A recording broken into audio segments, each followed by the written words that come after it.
bagi alam semesta atau semesta alam. Rahmatan lil alamin, Pak, itu bukan hanya alam dunia, mikrokosmos yang terkecil bumi ini. Bukan itu saja yang Allah rahmati dengan keberadaan Rasulullah, tapi juga alam terbesar yang ada di langit yang disebut dengan makrokosmos, alam makrokosmos itu dirahmati.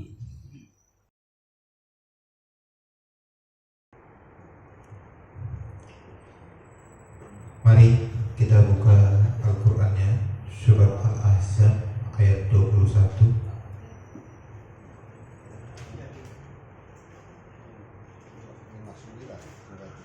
Surat 33. Surat Al-Ahzab ayat 21 sampai 27.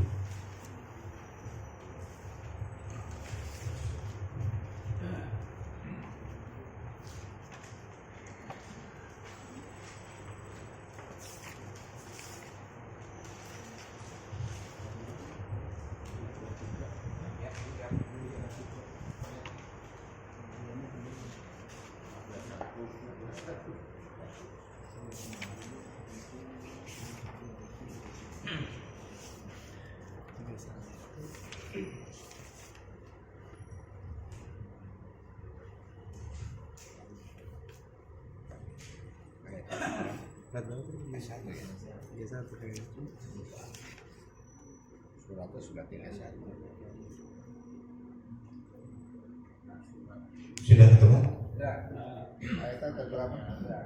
Ayat 21 sampai 27 surat Al-Ahzab surat ke-33.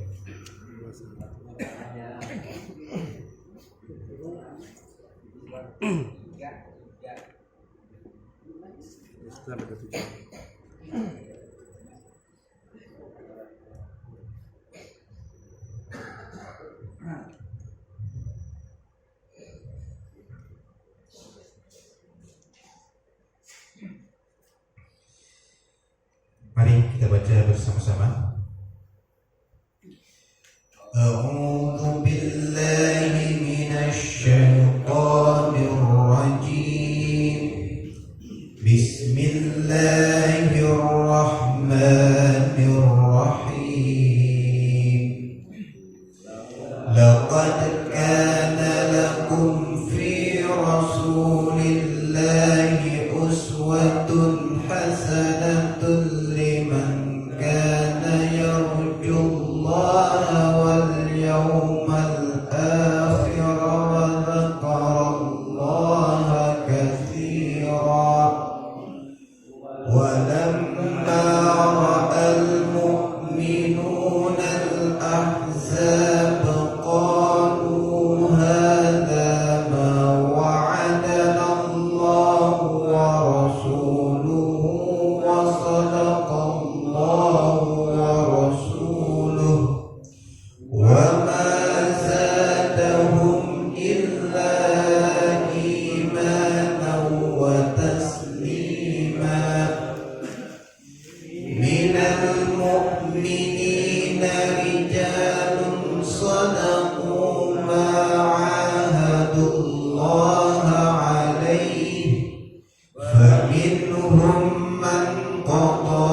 الكتاب من صياصيهم وقذف في قلوبهم الرعب فريقا تقتلون وتأسرون فريقا وأورثكم أرضهم وديارهم وأموالهم وأرضا لم تطئوها وكان الله على كل شيء قديرا.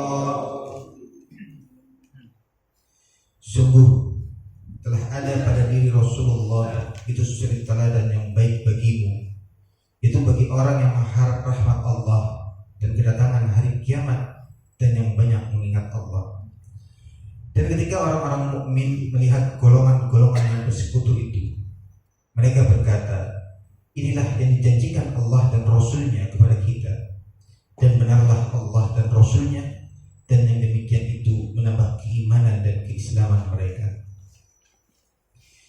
Di antara orang-orang mukmin itu ada orang-orang yang menepati apa yang telah mereka janjikan kepada Allah, dan di antara mereka ada yang gugur, dan di antara mereka ada pula yang menunggu-nunggu, dan mereka sedikit pun tidak mengubah janjinya, agar Allah memberikan balasan kepada orang-orang yang benar itu karena kebenarannya, dan mengazab orang munafik jika dikehendaki atau menerima tobat mereka. Sungguh Allah Maha Pengampun, Maha Penyayang. Dan Allah menghalau orang-orang kafir itu yang keadaan mereka penuh kejengkelan, karena mereka juga tidak memperoleh keuntungan apapun. Cukuplah Allah yang menolong menghindarkan orang-orang mukmin dalam peperangan, dan Allah Maha Kuat, Maha Perkasa. Dan Dia menurunkan orang-orang ahli kitab Bani Quraisyah yang membantu mereka golongan-golongan yang bersekutu dari benteng-benteng mereka, dan Dia memasukkan rasa takut ke dalam hati mereka. Sebagian mereka kamu bunuh dan sebagian yang lain kamu tawan. Dan Dia mewariskan kepadamu tanah-tanah, rumah-rumah dan harta benda mereka, dan begitu pula tanah yang belum kamu injak, dan Allah Maha Kuasa terhadap segala sesuatu. Shallallahul Adzim. Syukran kasiron, kita telah sama-sama membaca Quran bersama dipimpin oleh Ustaz Faris. Terasa tenang sudah hati kita mendengarkan kita wahyu ilahi. Mudah-mudahan bermanfaat untuk kita semuanya. Yang lebih penting adalah menerapkannya, mengaplikasikannya di dalam kehidupan sehari-hari. Kepada Ustaz Dr. Andes Arif Fadilah dengan segala hormat dipersilakan. Assalamualaikum warahmatullahi wabarakatuh. Innal hamdalillah alladzi arsala rasulahu bil huda wa dinil haqq liyudhhirahu 'ala dini kullih wa kafa billahi shahida asyhadu an la ilaha illallah wahdahu la syarika lah wa asyhadu anna muhammadan abduhu wa rasuluhu la nabiyya ba'dah. Allahumma shalli 'ala Muhammad wa 'ala alihi wa sahbihi ajma'in. Amma ba'd. Ya ayyuhalladzina amanu ittaqullaha haqqa tuqatih wa la tamutunna illa wa antum muslimun. Qala Allah Ta'ala fi kitabihil karim. A'udzu billahi minasyaitonir rajim. Bismillahirrahmanirrahim. Laqad ja'akum rasulun min anfusikum azizun 'alaihi ma anittum harisun 'alaikum bil mu'minina raufur rahim. Summa qala aidan. A'udzu billahi minasyaitonir rajim. Wa ma arsalnaka illa rahmatan lil alamin. Allahumma arhamna bil Quran. Alhamdulillah, jamaah setia, bapak-bapak, ibu-ibu, mahasiswa yang dirahmati Allah Subhanahu wa taala. Puji syukur kita panjatkan hanya untuk Allah Rabb semesta alam, dan tak lupa salawat dan salam senantiasa terlimpahkan kepada Rasulullah sallallahu alaihi wasallam, keluarga, sahabat, para tabi'in, para tabi'in, dan seluruh pengikutnya yang istiqomah hingga akhir zaman. Baik, saya akan menyampaikan materi yang ada di papan tulis tentang eksistensi Rasulullah Sallallahu Alaihi Wasallam berbicara masalah itu, saya biasanya membagi ke dalam 9 bab. Yang pertama berbicara masalah profilnya, profil Rasulullah. Yang kedua berbicara masalah sifat-sifatnya. Yang ketiga berbicara masalah skala prioritas dakwahnya. Yang keempat kita berbicara masalah fase-fase perjuangannya. Yang kelima kita berbicara 5 perintah Rasulullah secara global yang merupakan substansi dari seluruh perintahnya. Yang keenam berbicara masalah istri-istri beliau. Yang ketujuh berbicara masalah keistimewaan atau kekhususan beliau. Yang kedelapan berbicara masalah tanda-tanda kelahiran beliau. Dan yang kesembilan kesimpulan atau penutup. Itu kalau mau dibahas bisa 10 jam. 10 jam. Tapi saya akan membahas poin yang pertama saja, profil Rasulullah Shallallahu Alaihi Wasallam. Seperti apa profilnya? Baik, berangkat dari satu pertanyaan yang sangat ilmiah. Mungkin pertanyaan ini bisa ditanya kepada profesor, doktor, S1, S2, S3. Apa pertanyaannya? Dengan melihat seluruh standar kebesaran umat manusia di kolom jagat raya ini, tentunya kita akan bertanya, adakah manusia yang lebih besar dari Nabi Muhammad Sallallahu Alaihi Wasallam? Kira-kira ada nggak manusia yang lebih besar dari Nabi Muhammad Sallallahu Alaihi Wasallam? Bukan postur tubuhnya, keberadaan eksistensi Rasulullahnya itu loh. Tentu jawabannya tidak pernah ada dan tidak bakalan ada selama-lamanya. Karena Rasulullah ini manusia pilihan Allah, satu-satunya di planet bumi, di garis bawah yang tebal-tebal. Maka sangat kurang ajar, sangat tidak punya sopan santun, akhlak kalau Nabi Muhammad dihina. Allah saja memujinya, wa innaka la'ala khuluqin adzim. Itu sanjungan Allah kepada Rasulnya. Dan sungguh kau ya Muhammad punya akhlak yang agung tiada tanding. Itu Allah loh, Tuhan yang menciptakan kita semua, mensanjung Rasulullah dengan kalimat yang cukup bergengsi. Surat Al-Qalam 68 ayat 4, wa innaka la'ala khuluqin adzim. Sungguh kau ya Muhammad punya akhlak yang agung tiada tanding. Kok bisa-bisanya ada orang yang menghina Rasul? Contoh Aswendo Atmawiloto monitor apa tuh, orang monitor majalah yang menempatkan Rasul urutan keberapa? Ke-11 setelah dirinya. Kan kurang ajar. Kalau mau itu jangan dibaca di buku sampahan ya. Kalau mau baca buku tentang 100 tokoh peradaban yang mempengaruhi kehidupan dunia yang ditulis oleh Michael Hart. Dia jujur dan ilmiah. Ternyata Rasulullah Nabi kita ditempatkan nomor 1. Itu baru ilmiah. Baik, karena tidak pernah ada dan tidak akan ada selamanya, hatta sekalipun Nabi Adam sampai Isa nggak bisa menandinginya. Mau bukti? Detailnya apa? Adam sampai Isa alaihi salam. Nabi kita apa? Sallallahu Alaihi Wasallam. Dibacakan sholawat. Tuh, satu poin. Baik. Jadi dengan melihat seluruh standar kebesaran umat manusia, kita bertanya, adakah manusia yang lebih besar dari Nabi Muhammad? Jawabannya tidak akan pernah ada. Mengapa? Ini yang akan saya bahas.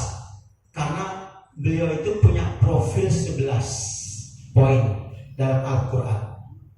Yang pertama apa? Rasulullah sebagai uswatun hasanah. di dalam surat 33 Al-Ahzab ayat 21. Kalau tadi ini Al-Ahzab yang baca Mas Farid, Al-Ahzab juga dia dari 21, 22, 23 itu. Laqad kana lakum fi Rasulillahi uswatun hasanah liman kana yarjullaha wal yawmal akhir wa dzakara katsiran. Dan sungguh telah ada suri tauladan yang baik, patron kehidupan yang sempurna dari Rasulullah Shallallahu Alaihi Wasallam buat kalian semua. Tentu bagi mereka yang mengharap rahmat Allah, berjumpa pada hari kiamat, dan dia banyak zikir mengingat Allah Subhanahu wa Ta'ala. Jadi dari ayatnya sangat jelas sekali, gamblang, bahwa yang wajib, bahkan mungkin fardu ain buat kita umatnya, yang wajib kita jadikan idola hanya Nabi Muhammad Sallallahu Alaihi Wasallam. Yang lain jangan, karena Allah tidak pernah memberikan ajas egalitas kepada yang lain kecuali Rasulullah Sallallahu Alaihi Wasallam. Nah itu. Kalau punya idola para artis, tinggalkan. Kalau punya idola para filsuf Yunani, tinggalkan. Baik Albert Einstein atau mungkin yang lain, Isaac Newton, tinggalkan. Politikus, bintang film Hollywood, Bollywood yang semrawut, ya, tinggalkan. Nah itu. Nabi yang dijuluki uswatun hasanah ada dua nabi saja, Nabi Ibrahim alaihissalam, bapaknya para nabi, dan penutup nabi terakhir Nabi Muhammad Sallallahu Alaihi Wasallam. Kalau Nabi Muhammad jelas dari Al-Ahzab 21, kalau Nabi Ibrahim alaihissalam di surat Al-Mumtahanah 60 ayat 4. Qad kanat lakum uswatun hasanah fi Ibrahim waladina ma'au idh qalu liqaumihim inna bura'u minkum wa mimma ta'buduna min dunillahi kafarna bikum wa bada bainana wa bainakumul adawatu wal baghdhu abadan hatta tu'minu billahi wahdah ila akhir ayat. Surat 60 ayat 4. Yang lain tidak ada disebut uswatun hasanah. Hanya Nabi Ibrahim dan Nabi Muhammad Sallallahu Alaihi Wasallam. Sedikit saya akan bercerita. Ini masih nomor 1 ya, poin 1. Ada 11 poin yang akan saya ungkap profil beliau. Bapak mahasiswi kenal pejuang dan pujangga India, siapa namanya? Mahatma Gandhi. Apa agamanya? Hindu. Baik. Tahu kenapa dia mati? Diapakan? Dibunuh. Dibunuh matinya oleh siapa? Muridnya sendiri. Siapa nama muridnya? Natural Gopse. Dibunuh tuh Mahatma Gandhi oleh sang muridnya sendiri, Natural Gopse. Kemudian ditangkaplah si murid ini oleh polisi di sana. Kemudian ditanya, diinterogasi, mengapa Anda membunuh guru Anda sendiri yang begitu sederhana? Apa jawab sang murid kepada Pak polisi? Saya kesel Pak. Kesel kenapa? Iya, kan Bapak polisi tahu Mahatma Gandhi pejuang pujangga India. India kan Hindu. Terus kenapa engkau bunuh? Karena ternyata Mahatma Gandhi ini punya idola. Idolanya Nabi Muhammad Sallallahu Alaihi Wasallam. Jadi idolanya Mahatma Gandhi Rasulullah. Maka nggak suka aturan Gopse, maka disikat habis dan dibunuhlah. Luar biasa. Maka Bapak lihat foto beliau yang mana-mana pampang, pakaiannya apa Pak? Mahatma Gandhi. semacam pakaian ihram. Begitu sederhananya. Lihat, seorang Hindu uswatun hasanahnya, idolanya Nabi Muhammad SAW. Harusnya kita yang Islam yang tetap bertahan pada fitrah keislaman kita, harusnya jangan kalah sama Mahatma Gandhi. Tapi sayang betul, kalau saya katakan Mahatma Gandhi sampai wafatnya tidak masuk Islam. Hanya itu saja. Sayang, 1000 sayang. Teman idola. Iya. Sesat juga. Ya. Coba kalau Islam cakep, udah idola Rasulullah, pakai pakaian ihram, di fotonya disebarluaskan, dia kembali ke fitrah Islam. Cakep. Tapi kalau nggak Islam, ya kurang, nggak cakep. Di sini kita bisa menilai bahwa dalam kehidupan yang paling mahal adalah sebuah hidayah, petunjuk hidup yang benar berdasarkan Quran dan Sunnah. Hanya itu. Tanpa itu manusia akan sesat.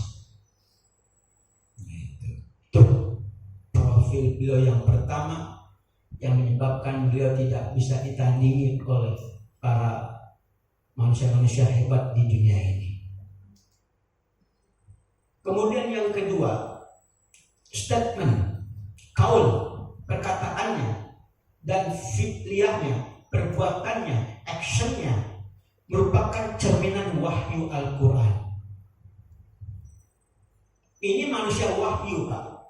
An-Najm 53 ayat 3 dan 4 Allah katakan, wa ma yantiqu 'anil hawa in huwa illa wahyu yuha. Dan tiadalah yang diucapkannya dan juga yang diperbuatnya menurut hawa nafsu pribadinya, tidak, tapi melainkan illa wahyu yuha, melainkan wahyu yang Allah berikan kepadanya. Surat 53 An-Najm ayat 3 dan 4. Beda dengan kita, statement dan action kita hawa nafsu, tapi Nabi kita wahyu, Pak. Tapi perlu diingat, tolong bedakan Muhammad bin Abdullah dengan Rasulullahnya. Itu beda. Walaupun orangnya dia juga Rasulullah Nabi Muhammad, tapi beda substansinya. Kita lihat contoh dalam sejarah. Para sahabat kalau memanggil Nabi Muhammad apa? Ya, Rasulullah. Hampir semua hadis kalau bertanya ya Rasulullah, ya Rasulullah, ya Rasulullah. Yang dipanggil oleh para sahabat dimensi wahyunya, karena para sahabat memang mengakui wahyu yang Allah turun kepadanya. Tapi kalau musuh-musuhnya Abu Jahal, Abu Lahab, Walid bin Mughirah dan yang lainnya manggil beliau apa? Ya Muhammad. Langsung orangnya ya Muhammad, langsung namanya ya Muhammad. Beda.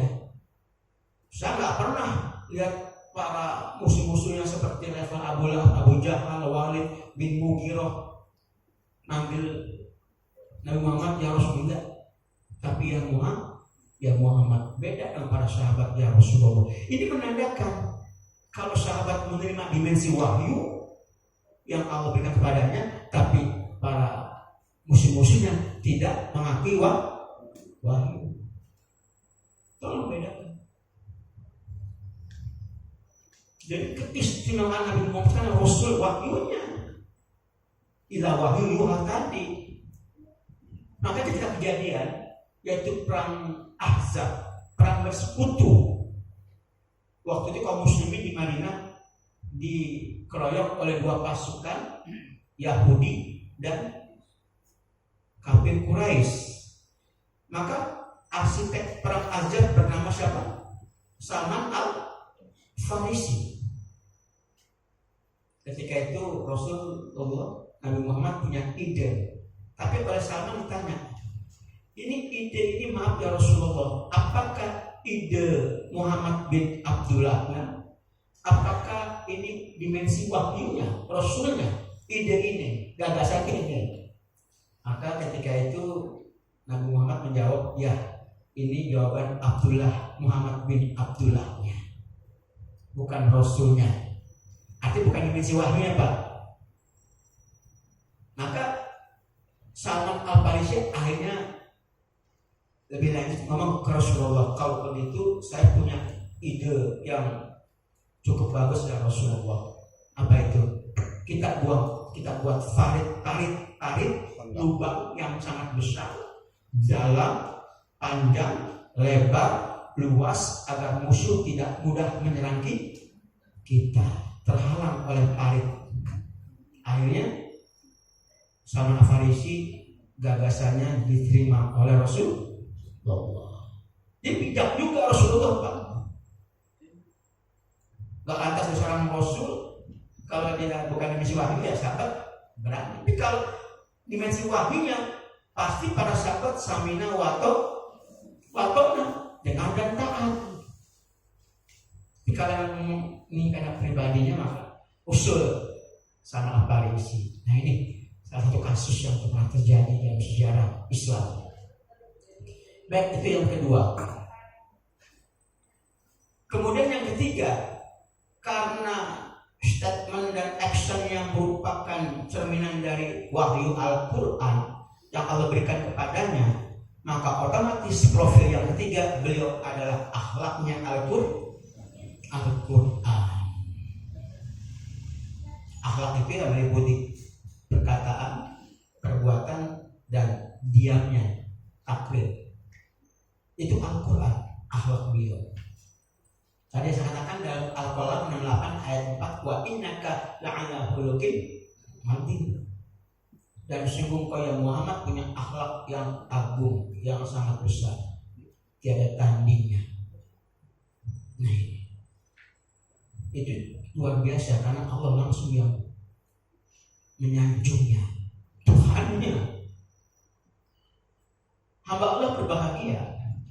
Tapi juga tolong dibedakan antara akhlak, etika, moral, sopan santun. Itu beda dimensi, beda substansi.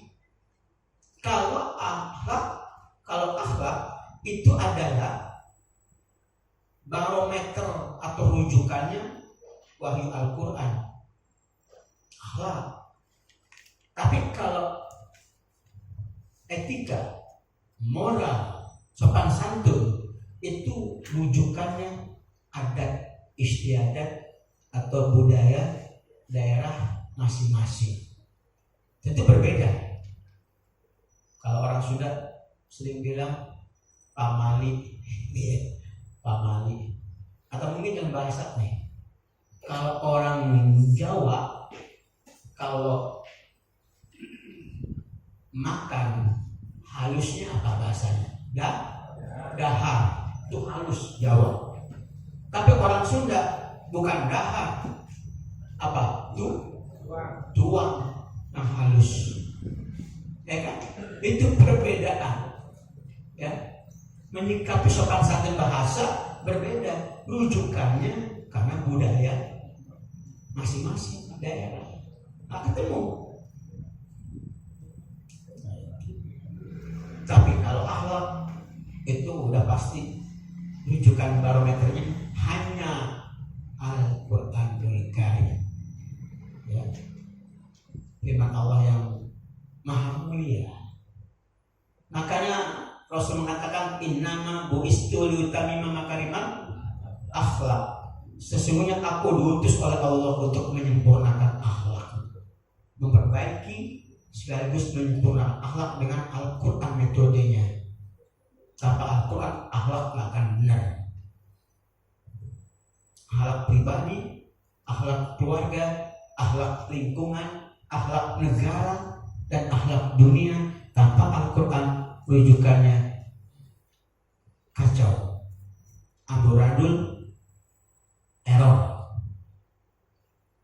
Makanya dalam sebuah sejarah dikisahkan ketika para sahabat bertanya kepada Rasulullah, kepada Aisyah, istri beliau, ya Aisyah, kami para sahabat ingin bertanya lebih jauh tentang akhlak Rasulullah.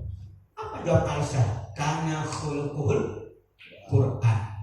Bahwasanya kata Rasulullah, akhlak Rasulullah adalah Al-Quran. Ini ucapan jawaban Aisyah ini cukup singkat tapi padat isinya. Dari kalimat kana khuluqul Quran, bahwasanya Rasulullah akhlaknya Al-Quran, maka dengan bahasa lain Rasulullah adalah manusia yang berdimensi Al-Quran. Jadi Al-Quran berjalan. Rasulullah sama dengan Al-Quran berjalan. Kalau kita sama dengan jalan-jalan bawa Al-Quran. Beda gak? Beda ya. Kalau kita jalan-jalan bawa Al-Quran, tapi kalau Rasulullah Al-Quran berjalan. Tapi nggak apa-apa, bagus kita jalan-jalan bawa Al-Quran. Yang saku yang biasa ngapalin Quran, biasanya Quran kecil taruh di kantong, nggak apa-apa. Pendeta aja bangga bawa Injil palsu ke gereja. Itu menampakkan isyhadu bi anna muslimun. Saksikan kami orang muslim. Al-Imran ayat 64. Itu profil beliau ketiga, karena akhlaknya adalah Al-Quranul Karim. Profil yang keempat adalah Rasulullah itu diutus oleh Allah sebagai rahmatan lil alamin. Surat 21 Al-Anbiya 107, wa ma arsalnaka illa rahmatan lil alamin. Tidaklah aku utus engkau ya Muhammad